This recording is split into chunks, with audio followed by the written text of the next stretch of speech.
days ago, I went 3 days without having a proper meal. At night, I went to the outskirts of town and said goodbye to someone. It wasn't quite a pleasant farewell. On the train ride back, I saw people traveling in groups with backpacks while I was alone. I couldn't listen to music, except for the song they would play on trains at the final stop. At that moment, I decided to go get some alcohol. Even though I've confidently told a friend that I would definitely go get some, I wasn't so sure until then.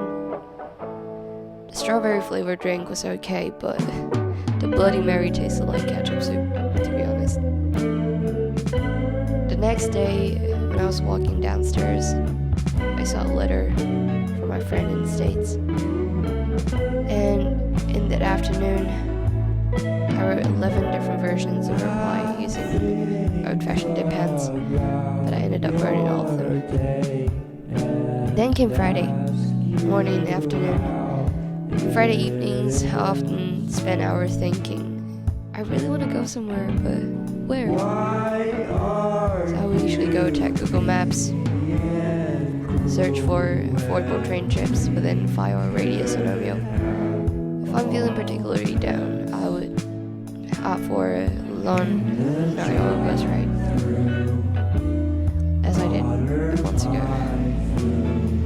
So I packed my things and made a list of all the work that needed to be done before Monday, just in case I got stressed out again by the chaos when I returned from the trip. The train was scheduled to depart at 2, so to the train station I rode a bike first and then walked through the center and rode a bike again. I found an empty bench as there weren't many people waiting at midnight at the station. I sat there for 2 hours, talking to the wind and watching the passing trains.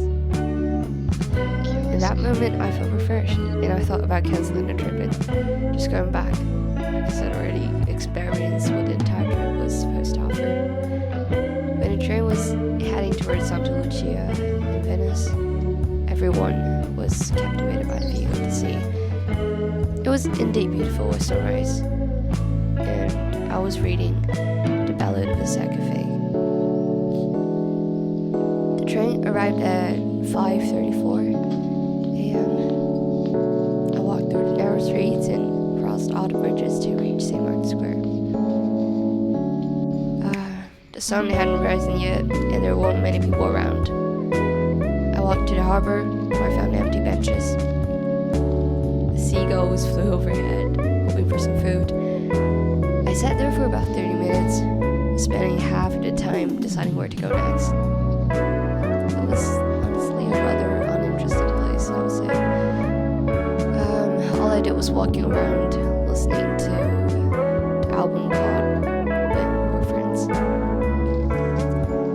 I passed on Mark Square for 4 times, seeing it both when it was empty and when it was filled.